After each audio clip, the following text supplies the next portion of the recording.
Okay, good afternoon. So I think GS3 and GS1 and your essay paper has been done, right? So GS2, now we'll go through the question paper once and we'll try to compare that what are the different themes they've asked in exam. So I think GS2, as you know, three parts. What is that? Constitution, governance, and IR, and social justice is one more part. So if you look at the first question, constitutionally guaranteed judicial independence is a prerequisite of democracy. Comment. So what is the first question they are asking? What is the demand of the question? Independence of judiciary. Really points ಏನೇನು ಬರಿಬೋದು ಏನೇನು points ಬರೀಬೋದು question ಓದಿದ್ರೆ constitutionally guaranteed judicial independence is a prerequisite of democracy they are asking you to comment on it so what is the demand of the question constitution ಅದು ಏನು provisions ಬರೀತೀಯಾ separation of power okay ಹೇಳು correct what is charged the salary and allowances is charged upon the Consolidated Fund of India. Then the appointment of the judges, removal of the judges. So, but what is the question they have asked? The question they are asking is that a independent judiciary is very much necessary for a democracy. So, why there should be an independent judiciary for a democracy? Remember, there are two parts in the question. If you just write what are the constitutional provisions which are there, other answer agala. Answer adalla. They are asking you the question, why should the judiciary be independent for the democracy to sustain itself? That is the demand of the question. So in your answer, you have to write about if the judiciary is not independent, what will be the problems within the democracy and why it is an essential feature. Now, two reasons they have asked this question. Why they have asked this question? For two reasons. Election Commission goskara. ಹೇಳಿ ಬರೋಲ್ಲ election ಕಮಿಷನ್ಗೂ ಜುಡಿಷಿಯರಿಗೂ ಏನು ಸಂಬಂಧ so ಅದು ಇಶ್ಯೂಗೋಸ್ಕರ judiciary ಕೇಳಿದರೆ See, one thing, there was this issue of NJAC, National Judicial Appointment Commission. The other issue, if you think in Israel, there is a protest which is happening because in Israel, the government is trying to looking to control the judiciary. You get my point? So the question has been asked on two backgrounds. One, the issue which is happening in Israel. The second, in our own country, in last 1 year, if you see, there is a conflict happening between the executive and the judiciary. So for example, the executive wants to bring something called as NJAC, and the judiciary is saying that it violates the judicial independence principle. So that is why in this background they've asked this question. So if in your answer, if you're just going to list out what there is a Consolidated Fund of India, it is been charged upon it, there is separation of powers, they won't give you marks. They'll give you only 2.5 marks, 3 marks, because that is not the demand of the question. The demand of the question is what you have to bring in your answer. If there is an independent judiciary, how it will help in sustenance of democracy. You have to give examples. Examples like what? For example, if you take during after emergency, judiciary played a very key role in ensuring the sustenance of democracy. Example, the introduction of public interest litigation, PIL. Second one, in Shaya single case, when Information Technology Act, it was violating freedom of speech and expression. The judiciary ruled that as what? Unconstitutional. So now what happens many times is that when you look at the question, it might appear very simple. ನಿಮ್ಗೇನು ಅನ್ಸುತ್ತೆ correct ಇಲ್ಲಿ judicial independence word ಇದೆ, ಇಲ್ಲಿ democracy ಇದೆ, ನಾನು first judicial independence ಬಗ್ಗೆ ಬರೀತೀನಿ, ನಾನು ಡೆಮಾಕ್ರಸಿ ಬರೀತೀನಿ, ಆಮೇಲೆ ಮಾರ್ಕ್ಸಲ್ಲಿ ಏನಾಗುತ್ತೆ, ನಾನು ಎಲ್ಲ ಬರದೆ ಬಡ್ಡಿ ಮಗ ಕೊಟ್ಟೇ ಇಲ್ಲ ಮಾರ್ಕ್ಸು, ಯಾಕೆ ಕೊಟ್ಟಿಲ್ಲ ಬಡ್ಡಿ ಮಗ, ನಾವು ಸರಿಯಾಗಿ ಇವ್ಯಾಲ್ಯೂಯೇಷನ್ ಮಾಡ್ತಾ ಇಲ್ಲ. No, that is the general trend what happens in UPSC papers. That's why I told, when you read a question, it's very, very important, you need to understand what exactly is the demand. Okay, if you know what exactly is the demand, then you will be able to articulate your answer systematically. Okay, and if you see, this is not the first time they're asking these questions. If you refer previous year question papers also, there are different questions they've asked on themes in judiciary. 1 year they've asked about Article 142. That is what doing complete justice. Another area they are asked about judicial overreach. Okay, so judiciary is one topic consistently question has come in the mains. Now when you look at this question, when you want to write an answer, that's why I told it is not possible to write an answer directly from your notes. I have note ಎತ್ಕೊಂಡ್ಬಿಟ್ಟು ಯಾವ page ಅಲ್ಲಿ, in which page of Lakshmikant the answer is there. You can't write like that. It is located in different parts. For example, when you have read about public interest litigation, there you would have read about few things. Or when you have read about Article 142, complete justice, there you would have read few things. So you have to also give a lot of examples and case laws. Okay, even though they have not asked case laws, you have to write in which case. So for example, if you take during emergency, there is one case where judiciary actually did not come to the rescue of the individuals. That is the ADM Jabalpur case, where the judiciary told fundamental rights are not protected. And that is why we say judiciary remaining independent is very, very important for a sustenance of a democracy. Democracy is about what? Freedom of speech and expression. Democracy is about people's participation.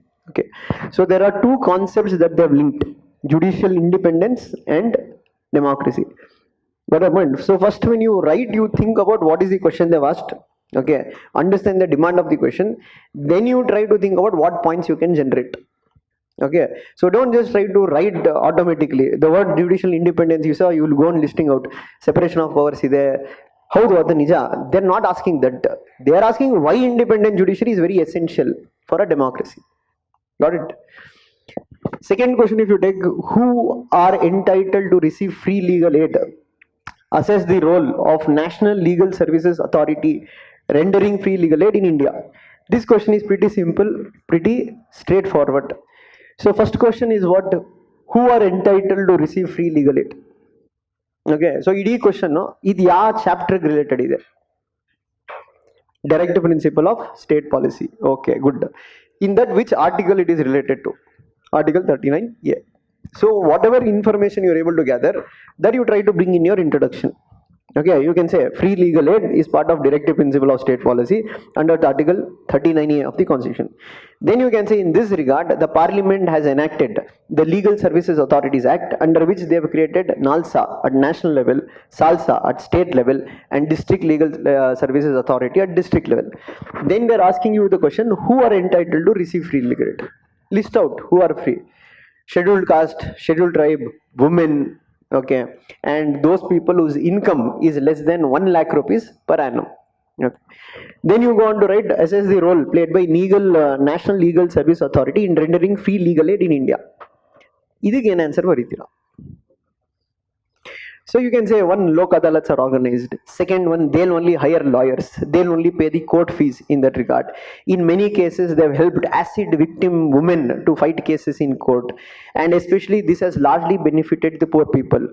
But one problem with this you can write is that one, NALSA is understaffed.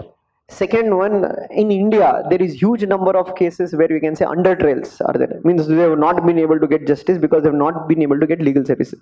So in this regard, you can write that the government need to allocate more funding, and they have to, what you can say, bring more number of privileged, underprivileged sections within the framework.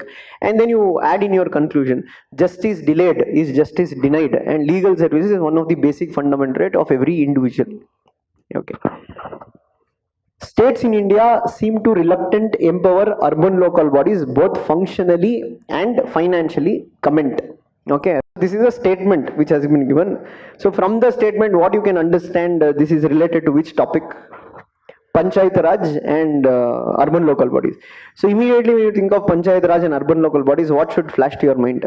The 74th Constitutional Amendment Act. That is one thing, to locate what to answer. But now you need to answer based on the statement that has been given.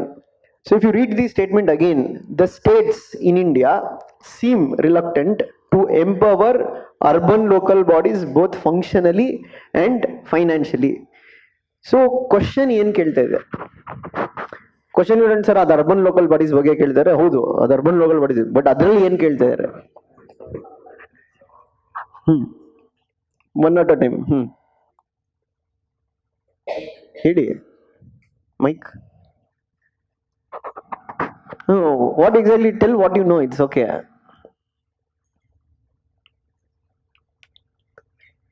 ಅವ್ರು ನಾಚಿಕೆ ಅನ್ಸುತ್ತೆ. ಹಾ, ಬೇರೆ others what exactly they're asking.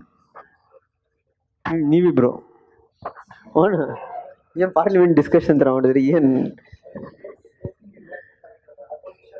Simple ನೋಡಿ, state forward ಹೇಳ್ದ ಈ sir ಇದು discussion. ಅವ್ರು ಏನಂತ ಹೇಳಿದ್ದಾರೆ, states are why they are reluctant, why they are not giving money to urban local bodies. But there are two things, financially and functionally. Financially, what he told is correct. There is no devolution of funds to the urban local bodies. What do you mean by functionally? State of constitutional status ಕೊಟ್ಟಿದ್ದಾರಲ್ಲ ಆಗ್ಲೇ. So basically you have number of subjects which have been there for urban local bodies. If you see in Panchayat Raj system and urban local bodies, there are something called as compulsory devolution and something called as provisional devolution. So many of the functions, the states, if they want to give to the urban local bodies, they can give, otherwise they cannot. For example, tax collection. So now you have to give in your answer why they are not empowering them. What is the answer for it? Let us take, for example, our BBMP, Bangalore, Bruhat Bangalore Mahanagara Palika. It is also one of the urban local body. Why it is financially weak and why it is functionally it is very weak? Why state government has not given? That's one reason, you can write the 74th Constitutional Amendment Act itself. Under that, transfer of funds, when it comes, it is not compulsory, it is voluntary. And the states get ಬೇಕಿದ್ರೆ ಕೊಡಬಹುದು. Why do states do not give? First of all, states are they borrow money from center. Center does not give financial allocation to states. When states don't have money, obviously they cannot develop it to the urban local bodies. Third reason is that many times the if you take urban local bodies, you can take corporators. Okay, many present day corporators are the future threat to the MLA. An alternative leadership will arise. So that is why many times they want to keep centralization of power with them. They don't want to decentralize it. Okay. The third reason, if you take BBMP as an example, BBMP is one of the agency which does the urban local functions. ನಿಮ್ಗೇನಾದ್ರೆ ಇದಿರುತ್ತೆ corporation. So who is the head of the corporation? It is the mayor. Who is the head of the BBMP? It is the commissioner. That is your IS officer.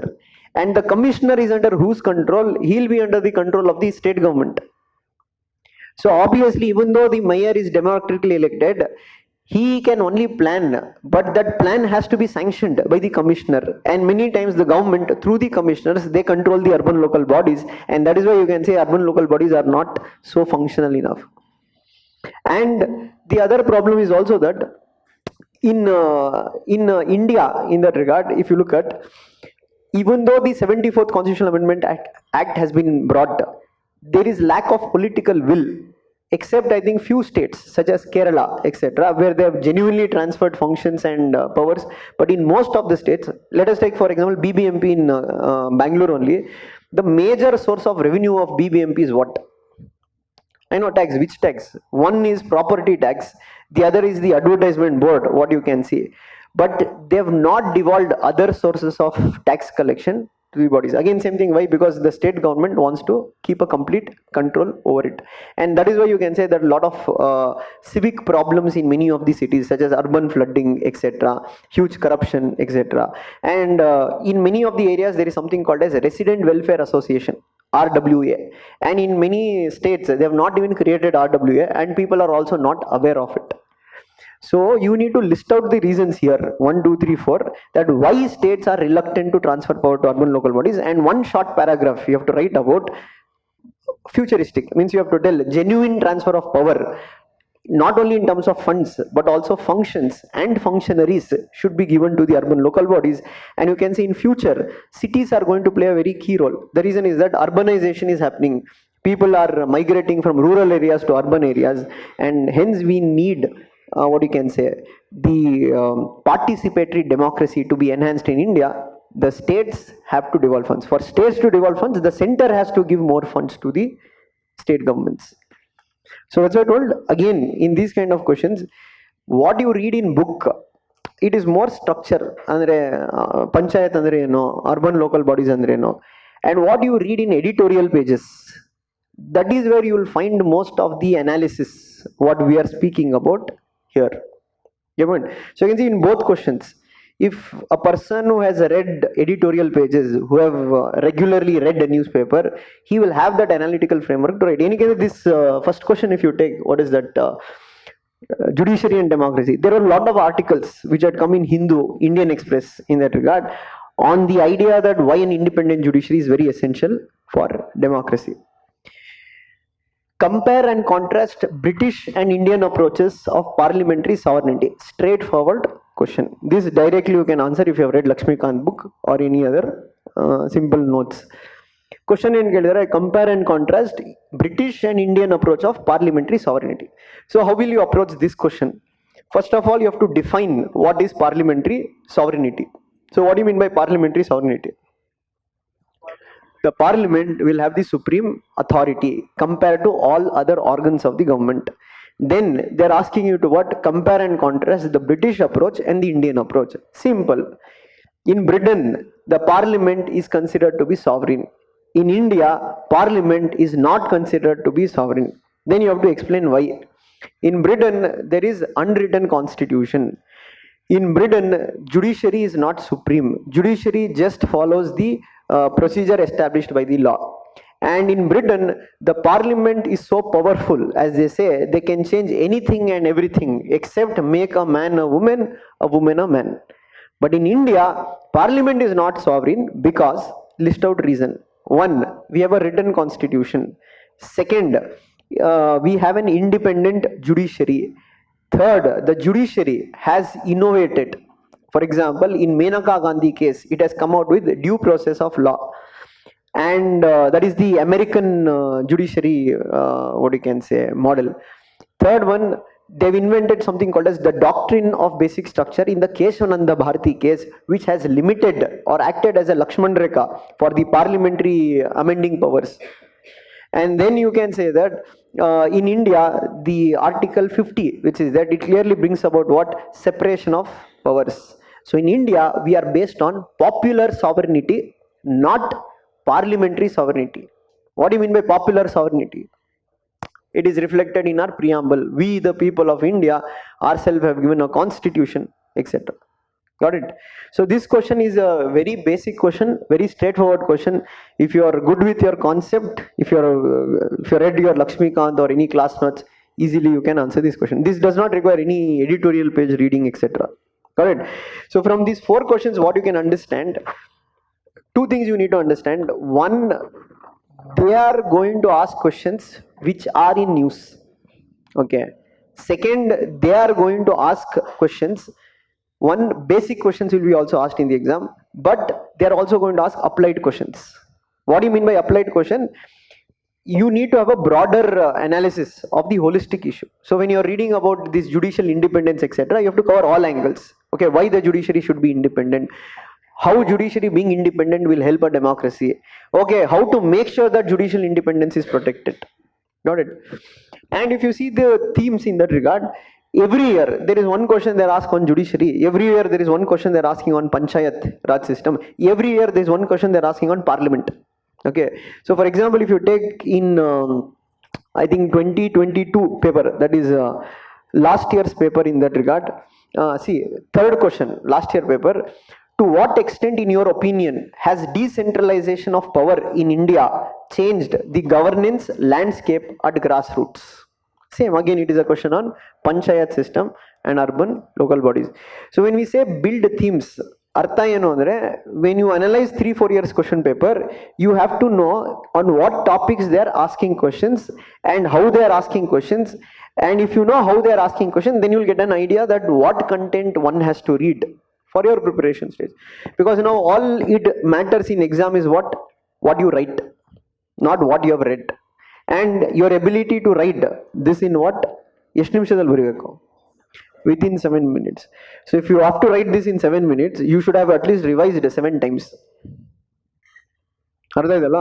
You cannot Tej that ಸುಮ್ಮನೆ ನಾನು ಒಂದ್ಸತಿ ಓದ್ಕೊಂಡು ಹೋಗ್ಬಿಡ್ತೀನಿ, ಓದ್ಕೊಂಡು ಹೋಗಿ ಎಕ್ಸಾಮಲ್ಲಿ pen ಇಟ್ಕೊಂಡಿದ ತಕ್ಷಣ ಟಕ್ ಅಂತ ಬ್ರೈನ್ ಕನೆಕ್ಟ್ ಆಗುತ್ತೆ, ಪೆನ್ ಬರ್ಕೊಂಡು ಹೋಗ್ತಾ ಇರುತ್ತೆ. ಅದಾಗಲ್ಲ. Unless if you have not revised it 7 times, 7 to 8 times, you won't be able to recall these things. And many times you will struggle to, what you can say, write introduction, write conclusion. But as I told, the paper is easy. Okay, even compared to last year, this paper is much easier. Okay. Next to take on here, discuss the role of the presiding officers of the state legislatures in maintaining order and impartiality in conducting legislative work and in facilitating best democratic practices. So the question is discuss, they're asking. Discuss what? Function of whom? Basically speakers of state legislature. So first of all, why this question has come? Very good. Maharashtra speaker's position, Maharashtra government, Supreme Court gave a judgment very recently. Or if you take Karnataka speaker's role was questioned, I think 3 or 4 years back. Or if you take the question of West Bengal speaker was also new with respect to anti-defection law. So ಇಲ್ಲಿ ಏನಾಗುತ್ತೆ ಅಂದರೆ, it's not only important you write about the role of the speaker. In this question you also have to bring certain examples. You also have to bring certain case laws. So they're asking that discuss the role of presiding officer in state legislature in maintaining order and conducting impartiality. So first you, when you introduce your polity answers, always try to relate to the articles, what it is related to. Then write about generally what is the role a speaker plays. ಏನೇನು roll ಬರುತ್ತೆ ಸ್ಪೀಕರ್ದು? ಒಂದು, conducting the business in the house. Second one, ensuring there is discipline in the house. Third one, ensuring that there is quorum, minimum number of membership which is present. Fourth one, he also has semi-judicial purpose, that is suspending people under anti-defection law. Fifth one, he also plays the role of what? Certifying a bill, whether it is a money bill or it is not. Now, what is the question they're asking? They're not just asking what is the role. This I am just telling you because what is the role? They're asking you what? Discuss whether he is able to play this impartial role. So ನೀವು ಇಲ್ಲಿ examples ಏನು ಕೊಡಬೇಕಾಗತ್ತೆ? ಎಷ್ಟೊಂದು ಸತಿ ನಾವು ನೋಡಿದಾಗ the speaker has not been performing and impartial role, he is being partial. Example, give Karnataka issue, give Maharashtra issue, or give the West Bengal issue. Be specific. In West Bengal issue, he has not suspended those people who have transferred from one party to the other party in spite of complaint being made even after 2.5 years. Then you have to give reasons why speaker is being partial, why he is not impartial. One, you can say in India, the speaker continues to be a party man even after getting elected to the position of speaker. Second one, there is a lot of discretionary powers to the speaker and his decision is final in those cases. And in third scenario, you can also say that the speakers in many of the states, in our states in that regard, if they want to win the election next time, they need the support of their party, and that is why they listen to what their own party says. So then you have to write about what is the way forward. So one, you can write about, we can follow the British system. In British system, once a speaker, always a speaker, he has to compulsory resign from his party. Second one, in Britain, speaker is not elected, speaker is built on a consensus referring to all political parties. Third one, we have the Supreme Court has told in various cases, ಈ ಸ್ಪೀಕರ್ಗೆ ಏನು ಇವರು aunty defection ಲಾ ಅಲ್ಲಿ discretion power ಕೊಟ್ಟಿದ್ದಾರೆ, ಅದನ್ನು ತೆಗೆದುಬಿಟ್ಟು ಒಂದು independent ಟ್ರಿಬ್ಯುನಲ್ಗೆ which is headed by the supreme court ಕೊಡಬೇಕಾಗುತ್ತೆ. So then you write about, the position of the speaker plays a very important key role in the functioning of the democracy, especially functioning of the state legislatures. So this should be part of your answer. So again here, you will have to bring case laws. Again here, you will have to give examples. If you just write what is the role of the speaker and you come back in your with your answer script, you are not going to get so much marks. You will get the average or bare minimum marks, because question is not about what is the role, discuss the role. What do you mean by discuss the role? There are certain positives, there are certain negatives in the role played by the speaker. You have to explain in your answer that why speakers in many states they are biased. That you can easily guess why they are biased, because they continue to be a party man, there is a lot of discretion power given to him. And third one, speaker in India is elected. So end of the day is a party man in that regard.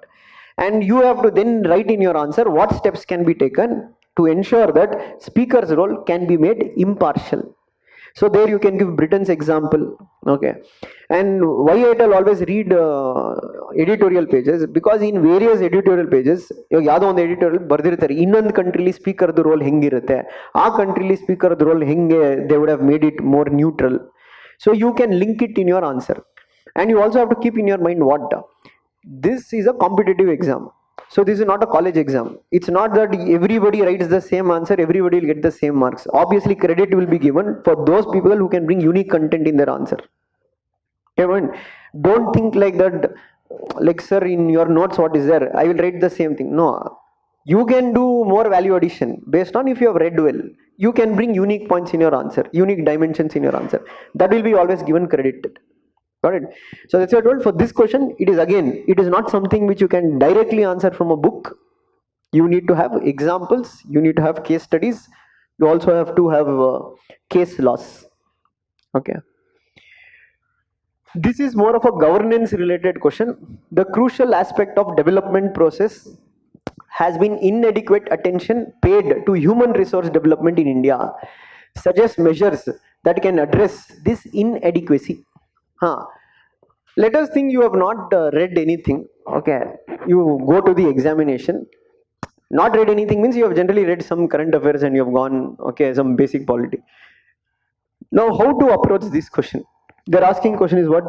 The crucial aspect of development process has been inadequate attention which has been paid to human resource development. So keyword annually, human resource development. Okay, what is human resource development?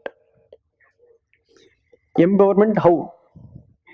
Skill, education, health. Okay, why is human resource important for a country? Basically human resource is behind everything, right? Economic development, social development, etc. So obviously they're asking in the question the crucial aspect in development process has been inadequate attention given to human resource. Means in India, the governments, various governments, they have not given importance to human resource development. So they're asking what measures can be bring. So question is basically asking you have to write what are the following steps can be taken. But before you go into the measures, one paragraph you have to write about what is human resource development and why human resource development is very crucial. So the best thing what you can write in this answer is that you can tell recently India overtook China as the largest populated country in the world, and today India is on the verge of becoming what? Demographic dividend. But if right policies are not undertaken, it can lead to demographic disaster. In this regard, we have to take the following measures. Write one measure about skill development, write one measure about health, write one measure about education, write one measure about women empowerment, because when we say human resource development, we also have to speak about women empowerment also, because that is also part. So here try to link various programs, various schemes what you have read in part of your current affairs to this particular question. But again, when you conclude your answer, try to conclude your answer by saying that no country can become great on its own. A country will become only great if the individual's capacities or capabilities are enhanced. Got it? But you have to specifically bring certain schemes, measures to speak about human resource development at large. So speak about education, health, skill development, financial inclusion, etc. Now this question, discuss the role of Competition Commission of India in containing the abuse of dominant position by multinational corporations in India. Refer to the recent decisions. So he is only indicated in the question itself that he is asking you about current affairs. So why this question has been asked in exam?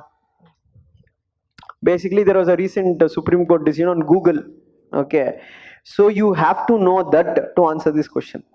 See, in general, if you don't know that, you can write a general answer. What general answer you can write about? You can just write about what is Competition Commission of India. It has been created under this particular act. It is a statutory body and what role it plays. But that's why I told many times what they will do is that they will link to the recent developments. So when you go through this governance chapter, okay, I think governance is not yet done for any badges. Once the governance chapter will be done, here you will be reading about e-governance. You will also be reading about monopolization. I think in economy you would have read about monopolization, right? No company should be allowed to do monopolization. Competition Commission of India has been created to ensure that there is fairer competition. There is no predatory pricing. Okay. So in this regard, recently the Supreme Court of India had given a decision on Google.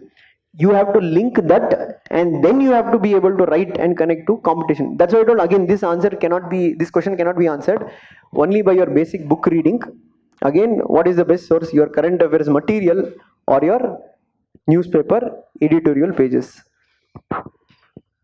Now again, you can think one more question on governance they've given. E-governance as a critical tool of governance has assured effectiveness, transparency, accountability in governments. What inadequacies hamper the enhancement of these features? This question you can generally answer even if you have not read, but if you know what is e-governance. So question ಅಲ್ಲಿ ಏನು ಕೇಳಿದ್ದಾರೆ first part. E-governance is a critical tool of governance. Okay, and it has assured means what? It has brought what? It has brought effectiveness, transparency, accountability. So first part of your answer, you write about with example how e-governance has brought effectiveness, how e-governance has brought transparency, how e-governance has brought accountability. How can you write this? How it has brought transparency, how it has brought effectiveness, how it has brought accountability? You should not end up writing the same question only again. E-governance, yes, it has brought effectiveness, it has brought accountability, it has brought transparency. Okay, how? How? Yes, this is the benefits of e-governance. E-governance will bring effectiveness, e-governance will bring accountability, e-governance will bring transparency. The question is how it will bring. Digital e-governance and digital governance. How digital governance will bring transparency?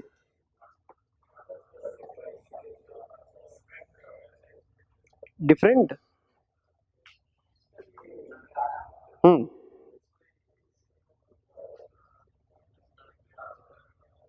How?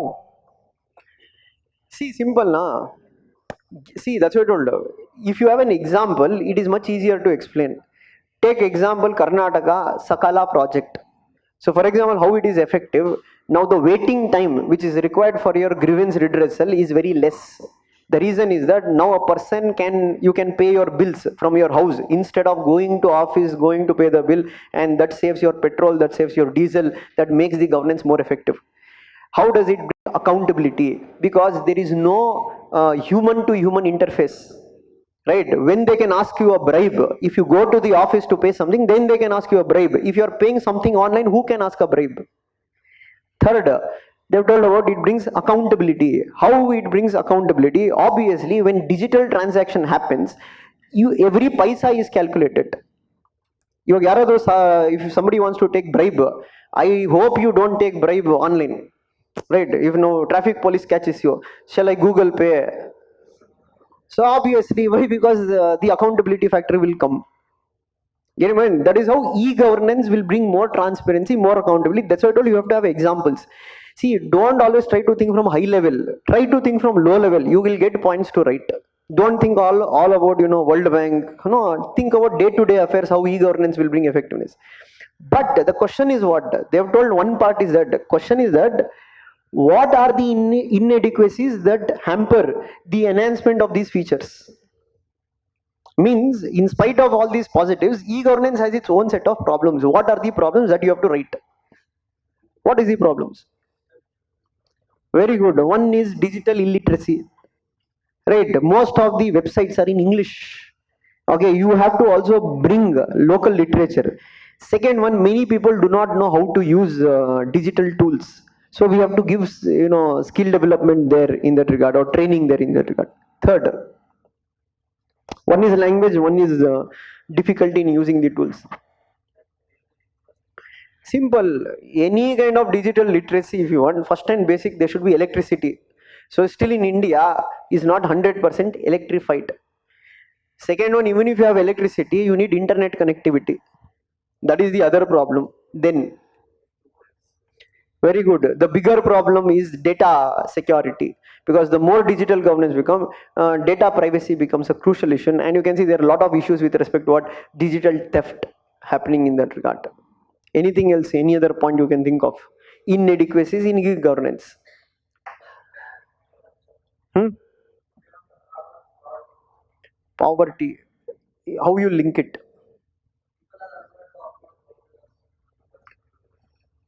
People are unable to offer computers.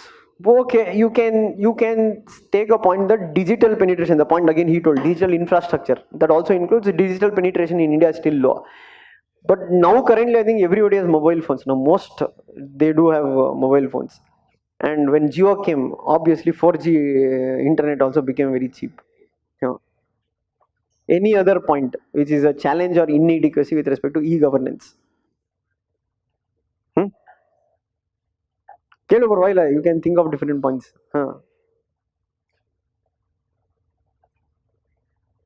Any other point you can think of? These are the points which I can think of. It does not mean that whatever points I am saying should be. You can also think of additional dimensions if it is there. Hmm. Hmm. Hmm. Very good. There is something called as what do you call citizens charter. In many of the citizens charter in e-governance only, there will be a time limit in which they have to address the grievance. So in many case studies, what has been done, it has been shown that the government or the bureaucrats who are involved, they do not respond within the given time factor. So in many states, it's not only having e-governance is enough, you also have to bring a citizens charter that is well defined, and that also provides punishment if they don't meet the demand. What do you mean by citizen charter? Like, let us take Sakala as an example. In Sakala, whatever service you are demanding, they have to give it within 21 days. If they are not able to give it within 21 days, there will be a question on that person who had to give that service, that why he has not given it. So that is a valid point you can add. Which one? Dark pattern, dark net. Okay. Yeah, you can include that. You can bring all under one point, that is data privacy, etc. That you can include. Okay, so see, many of the questions now, it does not require intense reading. ಇದಕ್ಕೆಲ್ಲ ನೀವೇನು ಓದಲೇಬೇಕು ಅಂತಿಲ್ಲ, ಇದು day to day affairs. So that's why I told you, if you have read Yojana many times, in Yojana many of these issues has come. E-governance, e-governance problems, they would have given certain case studies also as an example. Like Sakala in Karnataka, GST is an example of e-governance. Okay, GST is a very good example of e-governance. So before, if you remember, when you used to pay VAT, you had to go to the local VAT office to pay it. ಅವಾಗೇನಾಗುತ್ತೆ ಎಷ್ಟೊಂದು ಸತಿ they brings people to people interface. But now under GST, everything has been digitalized. You can pay the tax from your home in that regard. So this brings what? More transparency, more accountability. Okay. Or you can also say, now as part of e-governance, they're also using data mining, artificial intelligence. So this will also bring what? More effectiveness of the government. Ivaga income tax, if you take, now they're using what? Big data analysis. In big data analysis, they're able to analyze that who has paid the tax, who has not paid the tax. This has increased the revenue collection of the government. ಅರ್ಥ ಆಯ್ತಲ್ಲ? ಇದರಲ್ಲಿ ಇದೇ content ಬರೀಬೇಕು, ಅದೇ content ಬರೀಬೇಕು ಅಂತಿಲ್ಲ.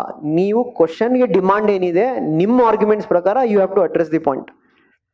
And it's not like your college exam, that content ಇವಾಗ ಒಂದು ಆನ್ಸರ್ ಕೊಟ್ಬಿಟ್ಟು ಈ ಆನ್ಸರ್ ಅಲ್ಲಿ ಏನು ಬರ್ದಿದೆ ಇದೇ ಬರೀಬೇಕು ಅಂತ ಏನಿಲ್ಲ. You can give your own examples, but you have to, more important, what? Address the demand of the question. So demand of the question was what? How e-governance brings effectiveness, transparency, accountability. At the same time, they're asking what are the factors which has made e-governance inadequate. Okay. Virus of conflict is affecting the functioning of SCO. In the light of the above statement, point out the role of India in mitigating the problems. Okay, what did you understand from this question? First of all, question the address ಏನು? ನೀನು ಹೇಳ್ಬೋದು sir ನಮಗಿನ್ನ IR ಆಗಿಲ್ಲ sir, ನೀವು ಕೇಳಿದ್ರೆ ಹೆಂಗೆ ಅಂತ. IR is nothing but your current affairs.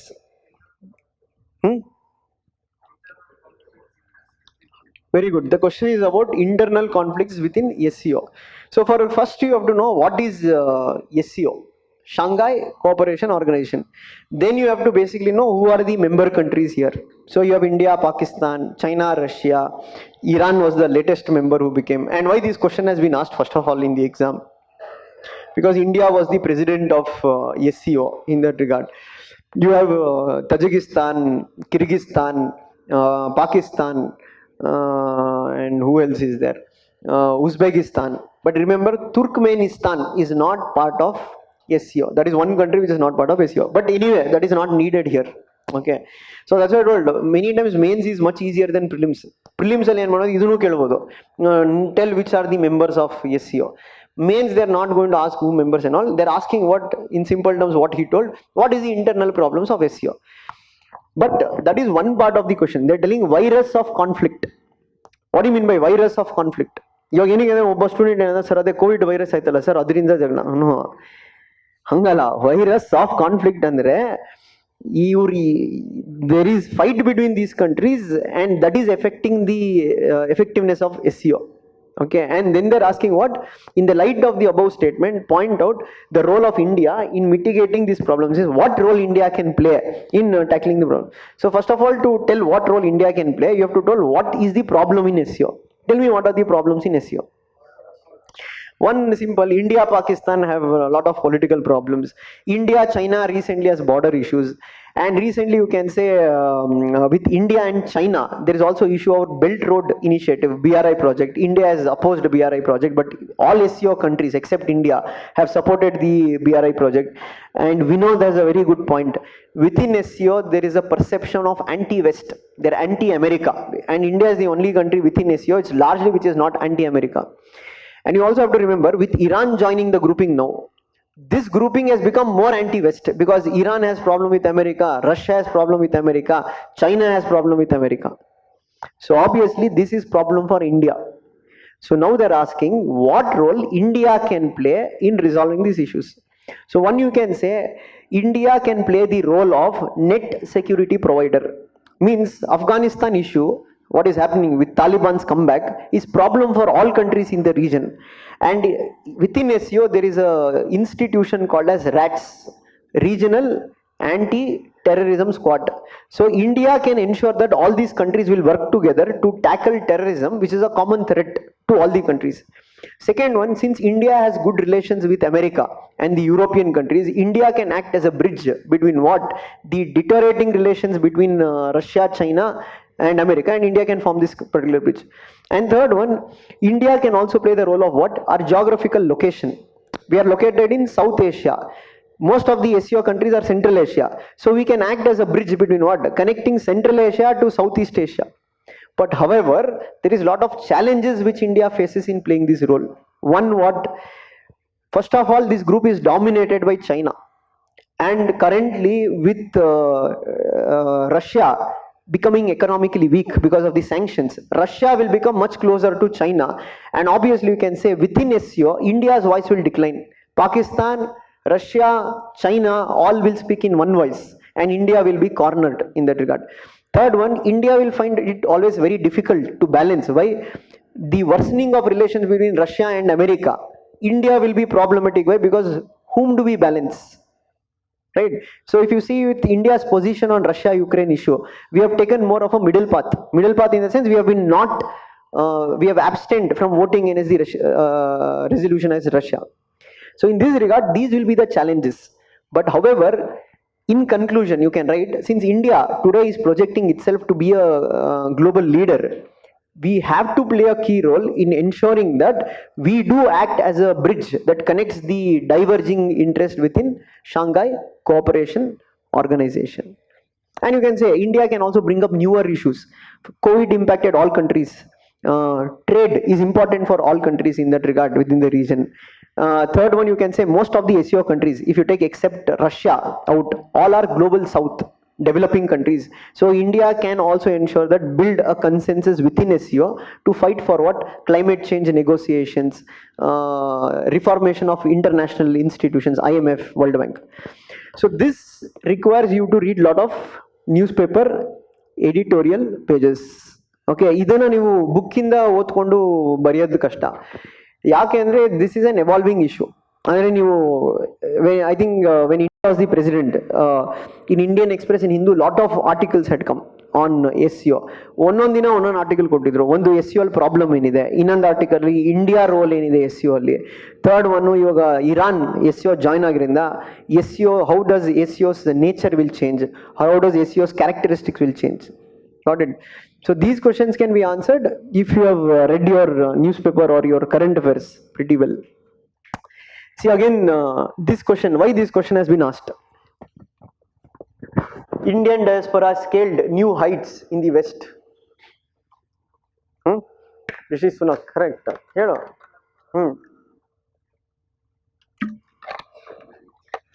Vijay ಮಲ್ಯನಾ ವಿಜಯ್ ಮಲ್ಯ ಕಳ್ಳ ಓಡೋಗಿದ್ದಾನೆ.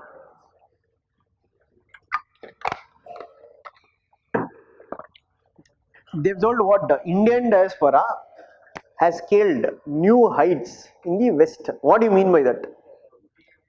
So first of all, who is Indian diaspora? Who is Indian diaspora? They're influential. Okay, now let us take Srinivas sir. Our CEO, he is also influential. He is the Indian diaspora. Who is diaspora? Simple logic. Basically, Indians who are abroad. Okay, it can be overseas citizens of India. It can be person of Indian origin. Simply, it can be an NRI who is staying outside India. So Kamala Harris is part of Indian diaspora. Rishi Sunak is part of Indian diaspora. So they are British citizen. Let them be British citizen, but they are of Indian origin. So now read this statement. Indian diaspora has scaled new heights in the West. What do you mean by that? Basically, they have reached top level positions. Example, if you take Sundaram Pichai, if you take Satya Nadella, if you take Rishi Sunak in England, or if you take now the current presidential candidate, who is that? Ramaswamy something is there now, the American presidential aspirant in that regard. So basically now Indians have become very powerful in the West. Now in that regard, they are asking, describe the economic and political benefits for India. So they are asking how this will benefit India economically and politically. So economically, how it will benefit us?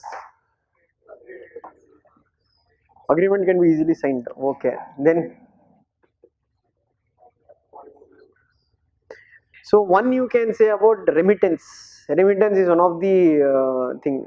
Second thing you can say that since many of them will head these tech companies in that regard, India can enter into the agreements to bring advanced technology into our country. Third, it will help India to, as he told, sign trade deals more effectively. Fourth, you can also say that many of these diaspora, they've also contributed to India's development. Example, Namami Gange project, when Prime Minister Modi went to Madison Square Garden in USA, he asked for a donation and lot of Indian diaspora donated the money for it. And political benefits, India's political relations will improve. For example, you can see improved relations with America. So India and America have signed this Indo-US nuclear deal in 2005, and many have credited to the role played by the Indian diaspora in that regard. Second one, with Rishi Sunak become the PM, India's Britain's political relationship have drastically improved at large. And third one, you can say diaspora can also influence the policies in these countries to bring more favorable policies towards India. For example, UAE. In UAE alone, there are 3.2 million Indians, and you can say UAE has now declared Hindi as one of the official languages of UAE. And second one, UAE has signed extradition treaty. Extradition means wanted terrorists who are hiding in these countries will be transferred to India. And then you can say, in conclusion part, you can write, as Prime Minister Modi had said, you can take out an Indian out of India, but you cannot take out India out of an Indian. Okay, something like that, you can use it in your conclusion. See again, sir, ಇದೆಲ್ಲ ಎಲ್ಲಿ ಓದಬಹುದು? Plane and simple, regular ಆಗಿ news paper ಓದಿದ್ರೆ ಇನ್ನೇನು ಬೇಕಾಗಲ್ಲ, ಆಯ್ತಾ?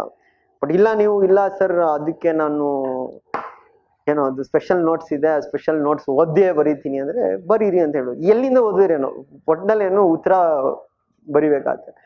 And again if you see, when recently prime minister Modi had gone to America, there were a lot of articles which was written on Indian diaspora, because when Prime Minister Modi went to America, lot of Indian diaspora connect meetings happened there.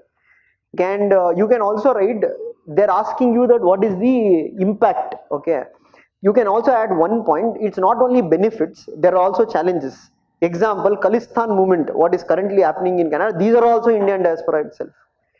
Okay, So many times you can say because of the diaspora also, India's relation with other countries can be also spoilt. That is a very recent example you can give is India and Canada because of the Khalistan diaspora which are more predominant in Canada. ಅರ್ಥ ಆಗ್ತಾ ಇಲ್ಲ ನಿಮಗೆ? ನೀವು ಅದೇ ನಾನು ಹೇಳೋದು ಇದೆಲ್ಲ ಹೆಂಗೆ ಅಂದರೆ ನೀವು see these kind of that's why I told what is very essential to your preparation is that your basics, your newspaper reading and your current affairs update. If these three things are in sync, I think the papers are very easy to answer. Okay, but if these three things are not in sync, then ಎಲ್ಲಿಂದ start ಮಾಡೋದು ಎಲ್ಲಿಂದ end ಮಾಡೋದು ಕಷ್ಟ ಆಗುತ್ತೆ. The Constitution of India is a living instrument with capabilities of enormous dynamism. It is a constitution made for a progressive society. Illustrate the special reference to expanding horizons of right to life and personal liberty. Question ನೋಡಕ್ ಮಾತ್ರ ಉದ್ದ ಇದೆ, but it is a very very very simple easy question if you ask. What will be the answer?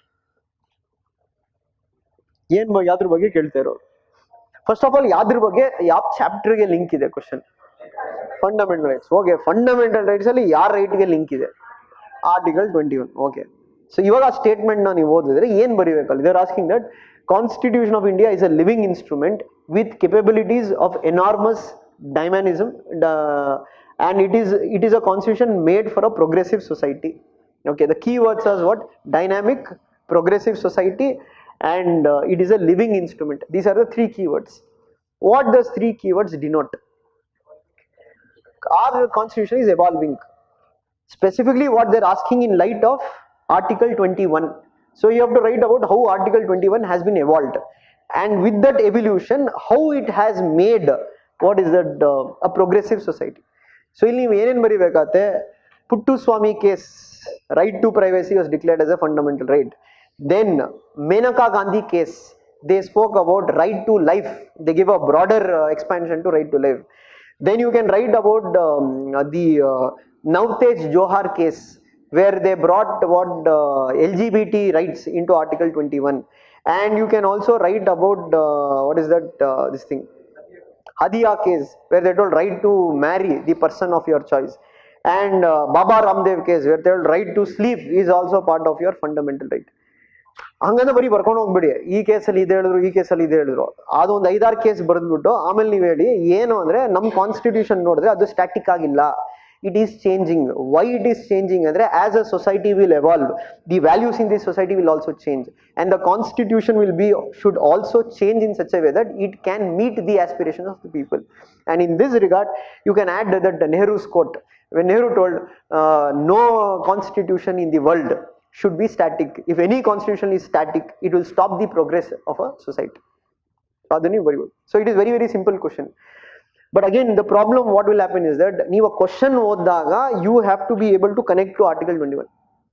C ಅವ್ರು simple ಆಗಿ ಕೇಳ್ಬೋದಿತ್ತು Article 21 expansion ಬರೀರಿ, ಅವ್ರು ಹಂಗೆ ಕೇಳಲ್ಲ.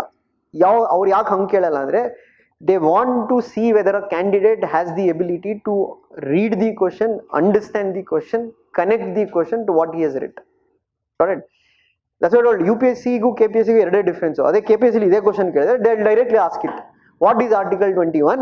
And Article 21 over the years has been broadened. Explain. The same question they've asked it in this way. The answer remains the same. Got it? Explain the constitutional perspectives of gender justice and with help of relevant constitutional provisions and case laws. So in this question they only openly asked you that you have to write about cases. Ya cases? Ella cases alla. You have to link certain cases to what? Gender justice. So first part is what? Explain the constitutional perspectives of gender justice. Yen baritira? What do you mean by constitutional perspective of gender justice? According to our constitution, what do they say about gender justice? So where do you find gender justice? Article 14, right to equality. Article 15, right against discrimination. Article 16, right to equal opportunities in public employment.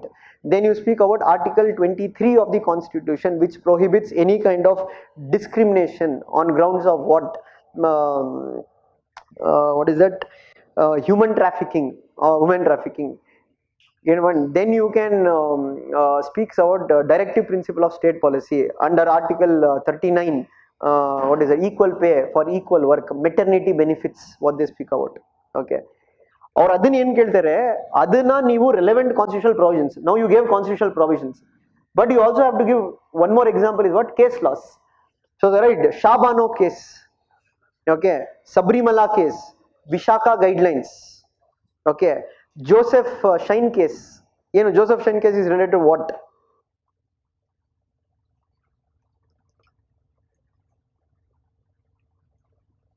Joseph Shine case is related to decriminalization of adultery laws. Okay, adultery law andre ಏನು?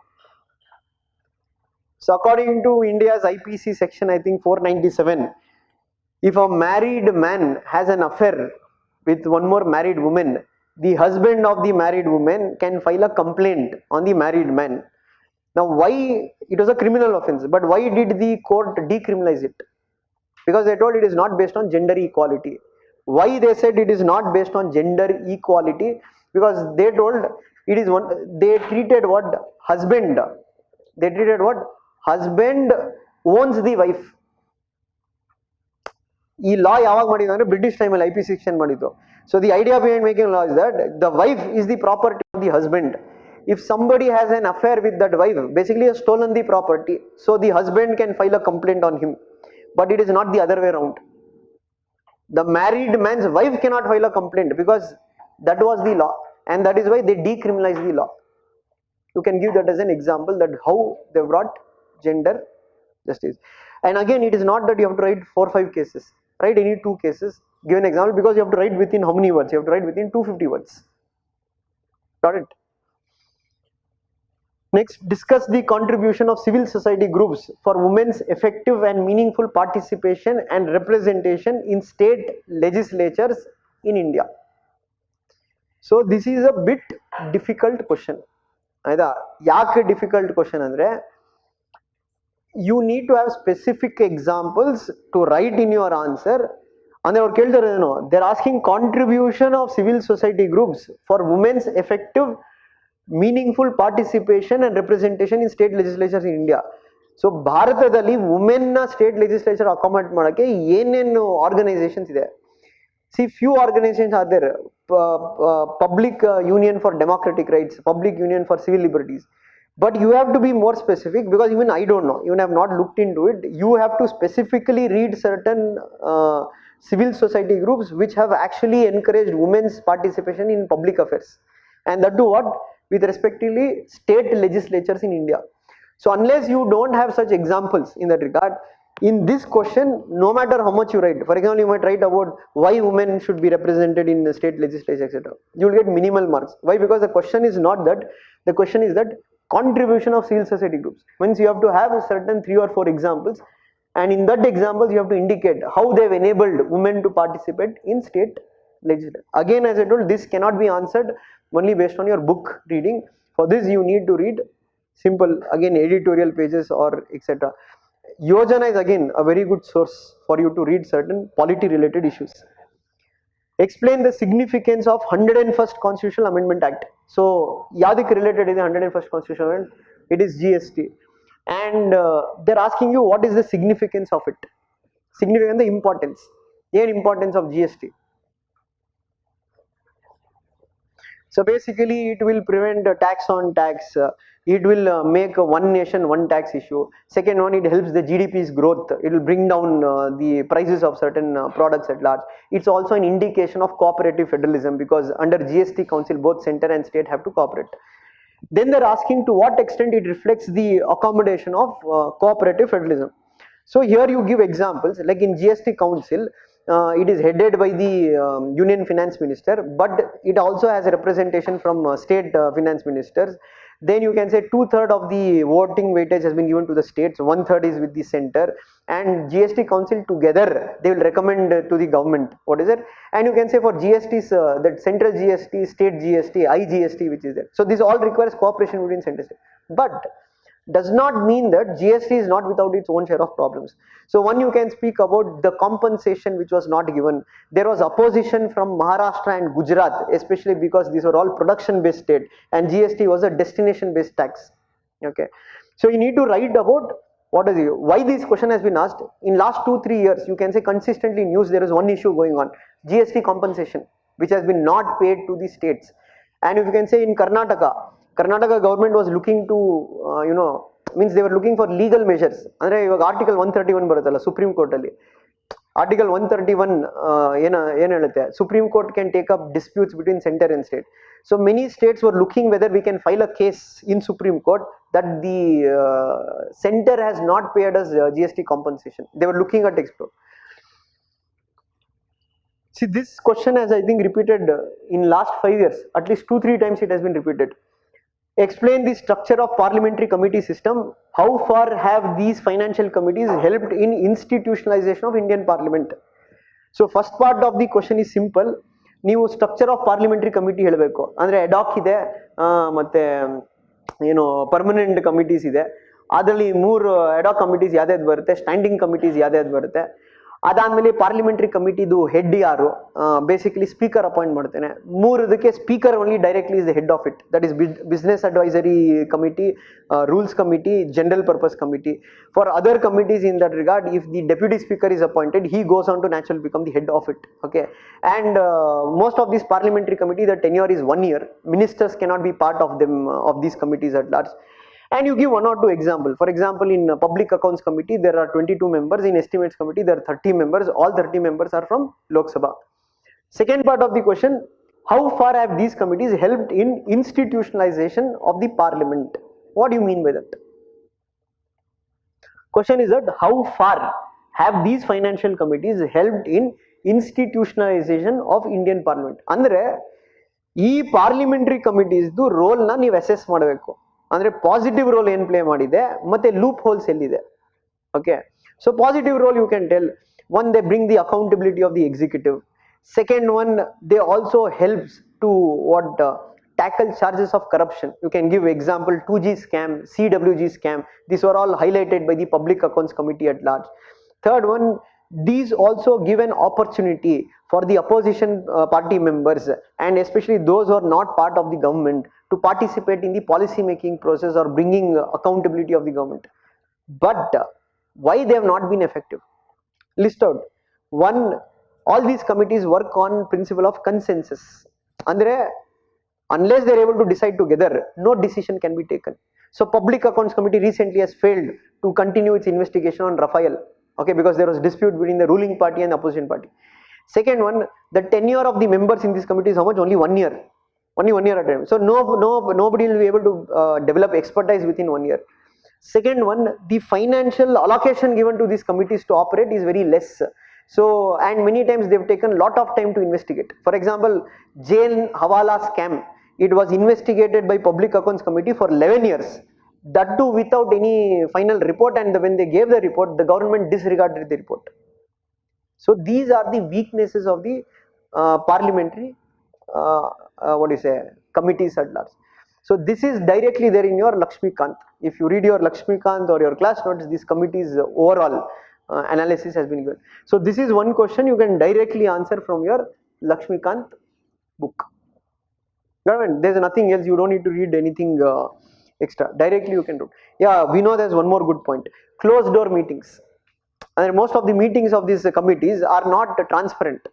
Okay, in England, if you take the Public Accounts Committee, that will be live telecasted. Okay, but here it is closed door meetings. Obviously you don't know what is the question they have asked, what is the answer that has been given. So there is no transparency with respect to these committees. Got it? So this is there in your same Lakshmikant book. If you go direct question, you can answer. But the only problem is that you should have read it. Development and welfare schemes for the vulnerable by its nature are discriminatory in approach. Do you agree? Give reasons for your answer. Why they have asked this question? Karnataka ನೆನ್ಸ್ಕೊಂಡ್ರೆ ಬರುತ್ತೆ. That is the freebies issue. Okay, why I am telling you, every time when you look at a question, you have to be able to identify on what issue they have asked this question. ಯಾಕೆಂದ್ರೆ ನೀವು ಯಾವ ಇಶ್ಯೂನ identify ಮಾಡಿದ್ರೆ ಅವಾಗ ನಿಮಗೆ points ಬರುತ್ತೆ. So they're asking is that development and welfare schemes for the vulnerable by nature are discriminatory in approach. Do you agree ಅಂತ ಹೇಳ್ತಾರೆ. So if you take vulnerable, who are the vulnerable? Women, children, scheduled caste, scheduled tribe, OBCs. Okay, so what they're asking, development and welfare schemes are discriminatory. Why are they discriminatory, or do you think they are discriminatory? See, question is that you cannot write yes or no. If you tell no, you have to bring points why no. If you are telling yes, you have to bring points why yes. The simple answer is no. Next question ಹೋಗೋಣ. ಅಲ್ಲಿ exam ಅಲ್ಲಿ ನೋಡಿದ್ರೆ 0 ಕೊಟ್ಟಿರ್ತಾರೆ. Right? You have to bring arguments. Why if it is no? Okay, why it is no? ಮುಂದಕ್ಕೆ ಕೇಳು ಪರವಾಗಿಲ್ಲ, points ಹಂಗೆ ಬರುತ್ತೆ. One point. Now think of points. See, first of all, when you feel that you don't have so much words to write, first of all, write who are the vulnerable sections. Then you speak about the constitution. The constitution of India does not speak only about equality. It speaks about equity. It speaks about social justice. The directive principle of state policy. It speaks about idea of welfare state. Why you are bringing these arguments? You are telling that there is no discrimination here. The idea here, it is positive discrimination, not negative discrimination. And then you need to bring arguments why the government has to bring welfare scheme for these sections. Then you can speak about what benefit it has done. But then you can also write, one problem is that many times welfare takes the role of freebies. Freebies are discriminatory in nature but not welfare. And give example.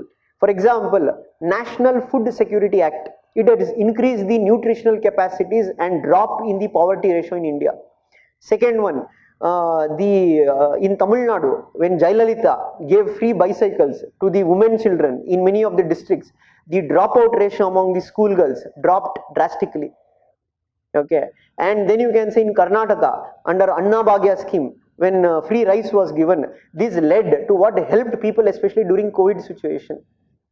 So then you have to write, the idea of welfare is what? To empower the weaker sections of society.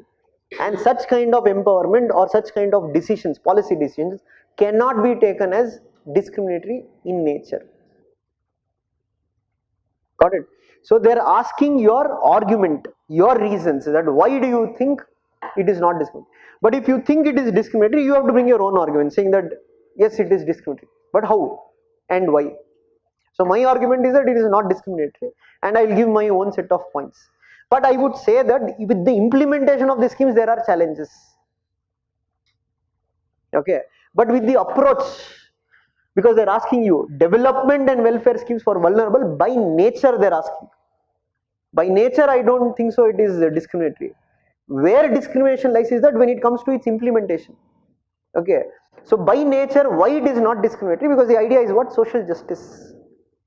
That you need to explain. You have to, preamble says that, DPSP says that, Article 14 and 15 when we say right to equality, right against discrimination, the same articles also have subsections. That what? That state can bring certain welfare measures for the weaker sections of society. That you need to link in your answer. Skill development programs have succeeded in increasing human resource supply to various sectors. In context of this statement, analyze the linkages between education, skill and employment. So this is again a straightforward governance related question. So they're asking about skill development programs.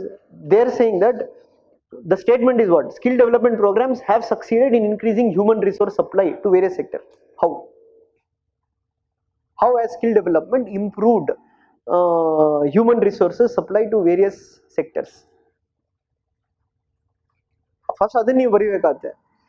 Second part, in context of this statement, analyze the linkage between education, skill and employment. Andre, there is a relation between education, skill and employment.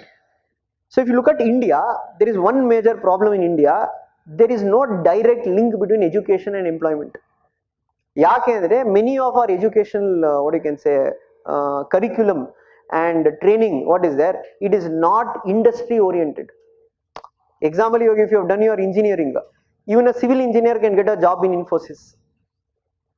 ಯಾಕೆ ಅಂದರೆ once he joins Infosys, they'll give additional 1.5 years training.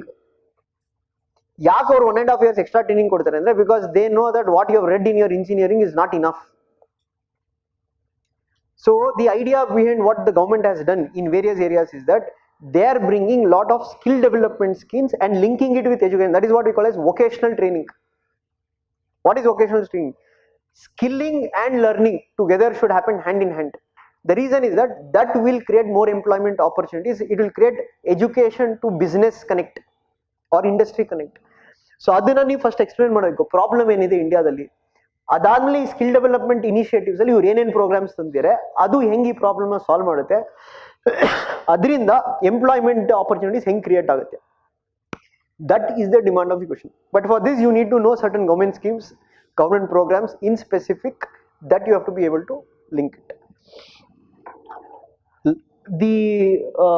This question is that the expansion and strengthening of NATO and a stronger US-Europe strategic partnership works well for India. What is your opinion about this statement? Give reasons and examples to support your answer. Again, why this question has been asked? Recently NATO plus idea was mooted. India was invited to be part of NATO plus. So obviously they are asking a straightforward question. Expansion and strengthening of NATO and a stronger US-European strategic partnership works well for India. Now you don't go into the aspect of India joining NATO. They are telling NATO becoming strong is good for India. Now if you agree, you have to tell how and why. How does a strong NATO is good for India? See, one, you have to tell NATO was a Cold War creation.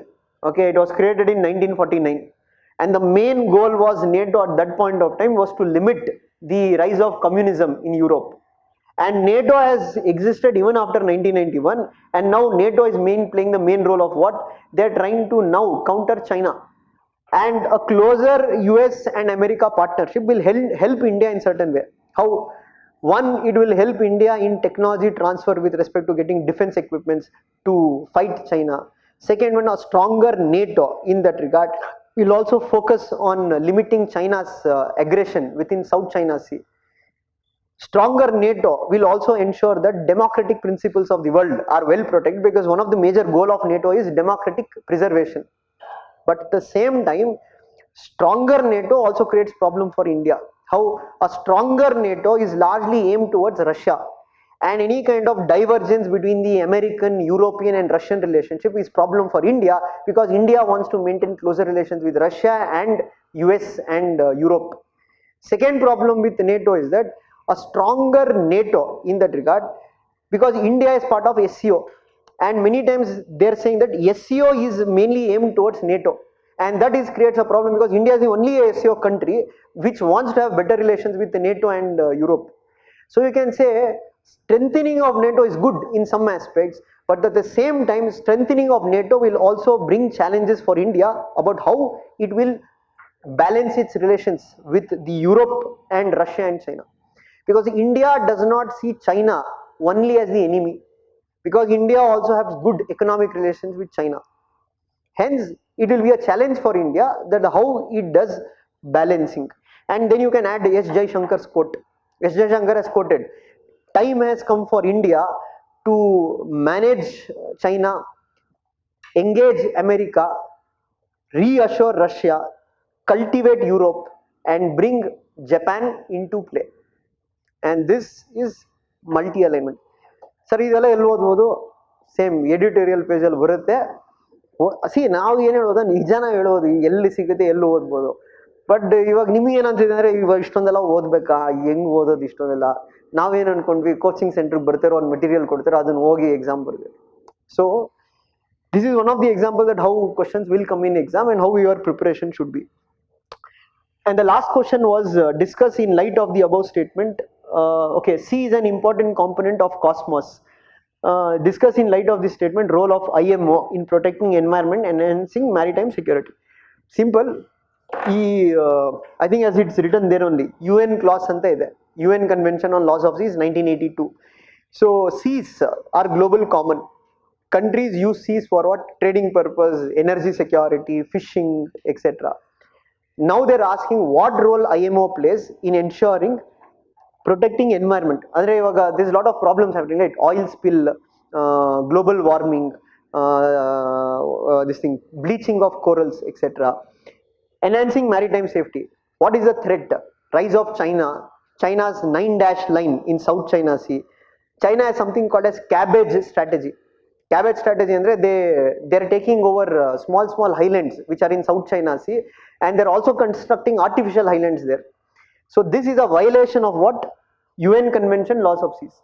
So you have to write in your answer what role IMO can play. Okay, straight and simple. ಈ IMO ತುಂಬಾ ಸತಿ news ಅಲ್ಲಿ ಬಂದಿದೆ, news paper ಅಲ್ಲಿ ಇತ್ತು.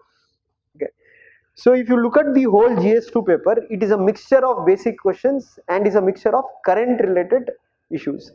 And I think from morning also what you would have read, you can say current affairs or current events will be an integral part of your preparation. So on one hand, if you are studying basics, that is fine, but you have to be able to link those basics to your current events. That's what I told. Regularly read newspaper or especially editorial pages, and then use any magazine to just cover up your topics. And again, try to write answer. And you can say most of the questions have been repetitive. Okay, Panchayat question repetitive, parliamentary committees question repetitive, judiciary question repetitive. IR you don't need to worry. IR will be always current affairs based. So this should be your basic level of preparation. How many of you wrote any questions from this previous year? Attempt to write one question ತಗೊಂಡು ಇವಾಗಲೇ ಆಗಿ ಎಷ್ಟು ಒಂದು ವಾರ ಆಯ್ತಲ್ವಾ? ಬರೆದ್ರಾ? Try ಮಾಡಿದ್ರಾ? ಅವ್ನು try ಮಾಡಿದ್ನ? ಅವನ್ನ ಹೇಳ್ತೇನೆ, ನೀನು ಟ್ರೈ ಮಾಡೋಣ. ಯಾರು ಟ್ರೈ ಮಾಡಕ್ಕೆ ಹೋಗಿಲ್ಲ, ಒಂದೇ ಸತಿ ಎಕ್ಸಾಮ್ ಅಲ್ಲೇ ಹೋಗಿ ಬರಿತೀವಿ ಸರ್ ನಾವು, ಅಲ್ಲಿವರೆಗೂ ಬರೆಯೋದು. So try to write answers for few questions. Take up easy questions. Try to write them. You will see. Any other doubt? Any other doubt you have?